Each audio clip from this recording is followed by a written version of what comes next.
గార రవిచంద్ర నమస్తే అన్న. నమస్తే బ్రదర్. ఎవరు జాన్ ప్రసాద్కి మేము నిజాలు నమ్మము, అబద్ధాలనే నమ్ముతామన్న.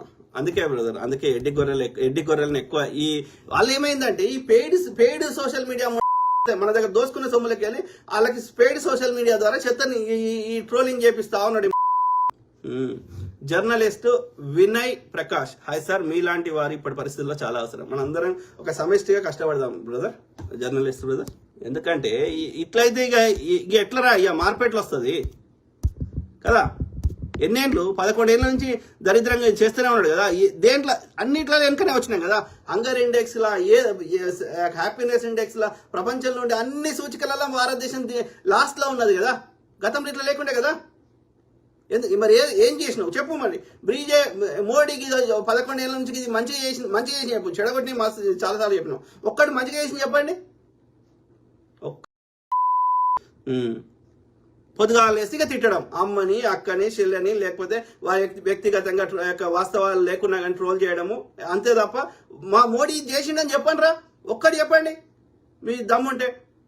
వ్యక్తిగతంగా తిడితే ఏమొస్తుంది? నీ దగ్గర సమాధానం లేదు కాబట్టి వ్యక్తిగతంగా తిడుతున్నావు.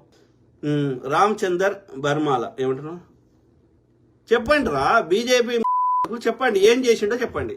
నర్సింగ్ మోడీ దేశాన్ని అమ్మేస్తున్నారు, అదానికి అంబానీ. కరెక్ట్ బ్రదర్, మొత్తం దోసుకుంటున్నారు. పొద్దుగాలేస్తే గోధి మీడియాలో వాట్సాప్ చెత్త నింపుతున్నారు. Correct brother. Syed Pasha, Ambani, Adani. Correct అన్న. వక్ఫ్ గురించి ముస్లిమ్స్ కి ప్రాపర్టీ తప్పకుండా బ్రదర్, దాని గురించి కొంచెం కరెక్ట్ చదివినాక, ఆ చట్ట గతంలో ఏముండే ఇప్పుడు ఏముంది చదివినాక మాట్లాడతా. సాది మిత్రులారా, ఐ కీప్ టాకింగ్, మాట్లాడుతూనే ఉంటా. ప్రతి అంశం మీద అవగాహన చేస్తా, అట్లనే మీ తరఫున వాయిస్ ఇస్తా. I give voice for voiceless. Okay, ఎందుకంటే కాబట్టి వి కీప్ ఫైటింగ్.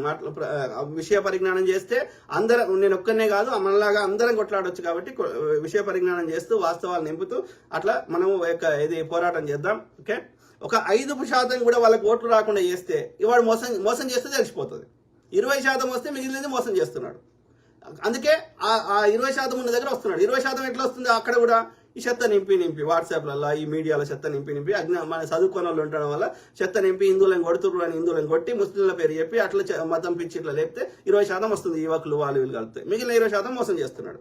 20% రాని దగ్గర వస్తలేడు. కాబట్టి ఎంత చెత్త నింపినా వస్తలేడు. అందుకే కేరళలో వస్తలేడు, పంజాబ్లో వస్తలేడు, వెస్ట్ బెంగాల్లో శత విధాల ప్రయత్నం చేసినా రాలేదు, తెలంగాణలో వస్తలేడు. కాబట్టి మనము దీనికి విరుగుడు ఏంటంటే వానికి 20%, 5%, 0% ఓట్లు వచ్చినట్టు చేస్తే, ఒక్కరిని కూడా వాడిని ట్రాప్లో పడకుండా చేస్తే తప్పకుండా వాడు ఎన్ని మోసం చేసినా చేయలేడుగా.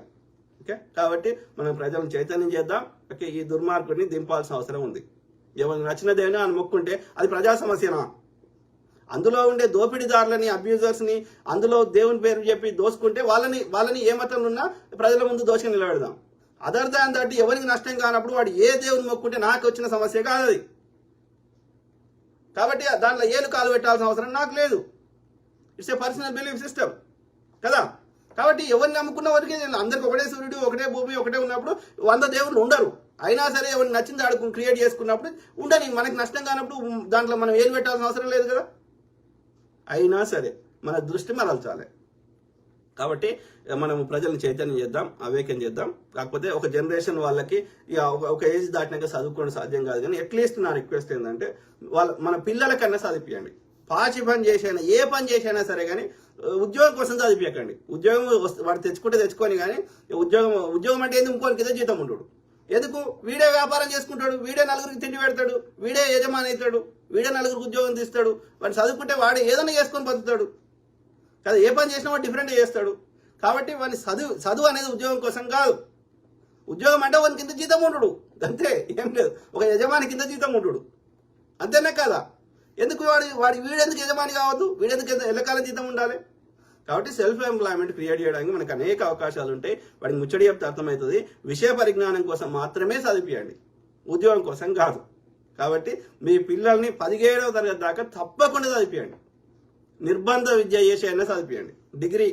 డిగ్రీకి రావాలి. డిగ్రీ అంటే 3 ఏళ్ళు, కొన్ని కోర్సులు 3 ఏళ్ళు ఉంటాయి, కొన్ని 4 ఏళ్ళు ఉంటాయి. ఇంజనీరింగ్ లాంటి 4 ఏళ్ళు ఉంటాయి. కాబట్టి 3 ఏళ్ళు అయినా 4 ఏళ్ళు అంటే ఇంటర్మీడియట్ 12 అయినాక 3 ఏళ్ళు అంటే 15వ తరగతి లేదా 16వ తరగతి మొత్తం మీద గ్రాడ్యుయేట్ కావాలి. ఓకే, సో అట్లా చదివిస్తే నెక్స్ట్ జనరేషన్ కొంతైనా మార్పు తెచ్చవచ్చు. ఇప్పుడు ఎగ్జాంపుల్ అమెరికాలో చదువుకున్న లెక్కున్నారు కాబట్టి అక్కడ ప్రజలు మోసం చేయలేకపోతున్నారు. అక్కడ ఉన్నటువంటి ప్రభుత్వాలు కేరళ ఉంది, చదువుకున్న వాళ్ళు ఎక్కువ ఉన్నారు కాబట్టి అక్కడ మోసం చేయలేకపోతున్నారు. అమెరికాలో కానీ కేరళలో కానీ బహిరంగ సభ పెడితే రాజకీయ నాయకులు చదువుకున్న వాళ్ళు వస్తున్నారు. అదే మన యొక్క మిగతా రాష్ట్రాల్లో చదువుకోని వాళ్ళు మాత్రమే ఉంటారు. మీరు ఎక్కడ చూడండి, ట్రాక్టర్లు ఎక్కించుకొస్తారు, ఎవరు ఉంటారు? ఆ రోజుకి 200, 300 ఇస్తా అంటే వాళ్ళు చదువుకోని వాళ్ళు వస్తున్నారు. అంటే ఇంకా మన దేశంలో ఇంతమంది చదువుకోని వాళ్ళు ఉన్నారు కాబట్టే వాళ్ళు మోసం చేయగలుగుతున్నారు, వాడు చెత్త నింపగలుగుతున్నాడు, దోపిడీ చేయగలుగుతున్నాడు. కాబట్టి చదువు ఒక్కటే దీనికి పరిష్కారం. కాబట్టి మనకి నిజంగా మార్పు రావాలని కోరుకుంటే చదివించడం అది ఒక పెద్ద బాధ్యతగా తీసుకోవాలి. అట్లనే ప్రభుత్వ పాఠశాలలు కానీ ప్రభుత్వ యొక్క వైద్యాలయాలు కానీ సరిగ్గా ఫెసిలిటీస్ లేకపోతే ఎవరైనా సరే పేదవాడు, మధ్యతరగతి వాడు, ఆర్థికంగా బిలో ఉన్నవాడు వాడు ఎక్కడైనా సరే ప్రైవేట్లో అయినా చదివించుకో, ప్రైవేట్లో అయినా ట్రీట్మెంట్ ఇప్పించుకో, వాళ్ళకి 100% ఏది రీయింబర్స్మెంట్ కానీ లేకపోతే ఇన్సూరెన్స్ కానీ, మెడికల్ అయితే ఇన్సూరెన్స్ కానీ కట్టాల్సిన బాధ్యత ప్రభుత్వాలకు ఉంది. కాబట్టి మన ప్రభుత్వాలని డిమాండ్ చేయాల్సిన అవసరం ఉంది. కానీ వాళ్ళకి మాత్రం best quality medical treatment, best quality education అందరికీ పొందాల్సిన అది ప్రాథమిక హక్కు. Right to education act Congress తెచ్చింది, అర్థమైందా? ఈ బాల కార్మికులను నిరోధించడానికి. Right to information act Congress తెచ్చింది. ప్రభుత్వంలో ఏం జరుగుతుంది పారదర్శకత ఉండాలని, అందరికీ ఒక అప్లికేషన్ పెట్టుకుంటే వాళ్ళకి ఇన్ఫర్మేషన్ రావాలని. వాళ్ళు చెడగొట్టాలనుకుంటే ఇవన్నీ ఎందుకు చేస్తారు చట్టాలు? కానీ వాటిని అన్నిటి తూట్లు పడుస్తుంది. కాబట్టి మనం ఎడ్యుకేట్ చేద్దాం, మనకు మెరుగైన సమాజాన్ని నిర్మించుకుందాం. ఐ కీప్ టాకింగ్, మాట్లాడుతూనే ఉంటా.